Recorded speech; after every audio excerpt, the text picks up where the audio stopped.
کوئی بھی حاجت ایسی نہیں ہوگی جو آپ کی رد کر دی جائے، کوئی بھی حالات ایسے نہیں ہوں گے جو آپ سے دور کر دیے جائیں۔ انبیاء کرام والا توکل اپنے اندر لائیے، صحابہ کرام والا توکل اپنے اندر لائیے کہ وہ صرف اور صرف اللہ کی ذات کے آگے جھکے۔ اگر ان کو کوئی پریشانی بھی پیش آتی رہی، آگ میں بھی ڈال دیا گیا، ان پر پریشانیاں بھیجی گئیں، اولادیں ان سے دور کر دی گئیں، بچپن میں ہی ماں کا انتقال ہو گیا، پیدائشی یتیم تھے، لیکن اللہ پر ایسا توکل تھا کہ ان کو یقین تھا کہ جب ہم ہاتھ اٹھائیں گے یا اللہ سے مانگیں گے تو ہمارا اللہ اس چیز پر قادر ہے کہ وہ ہمیں عطا کر سکے۔ آپ نے اسی یقین کے ساتھ اللہ سے مانگنا ہے۔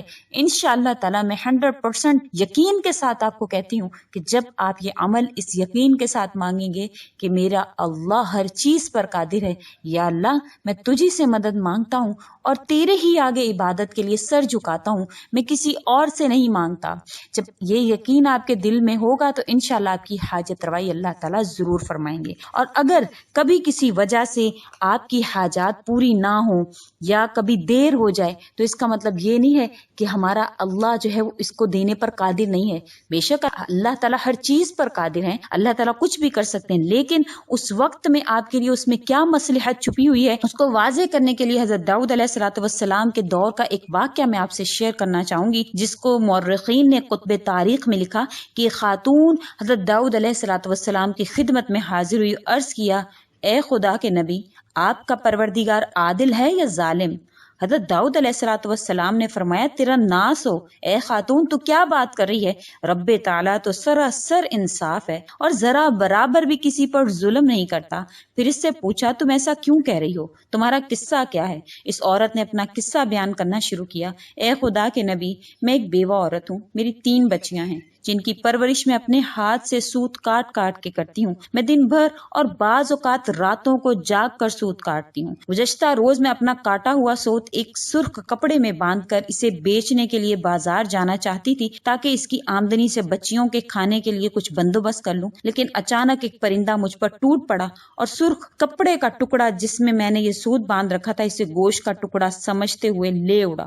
میں یوں ہی حیرت و باس ہاتھ ملتے رہ گئی۔ اب میرے پاس کچھ نہیں تھا کہ اپنے بچیوں کے لیے اس کو بیچ کر اپنے بچیوں کے لیے کچھ لا سکوں۔ ابھی وہ خاتون اپنی داستان بیان کر رہی تھی، اتنے میں آپ کے دروازے پر یعنی حضرت داؤد علیہ السلام کے دروازے پر دستک ہوئی۔ حضرت داؤد علیہ السلام نے آنے والے کو گھر میں داخل ہونے کی اجازت مرحمت فرمائی۔ اجازت ملتے ہی یکے بعد دیگرے 10 تاجر اندر داخل ہوئے، جس میں سے ہر ایک کے ہاتھ میں 100 دینار تھے۔ تاجروں نے عرض کیا خدا کے نبی، ہمارے ان دیناروں کو کسی مستحق تک پہنچا دیں۔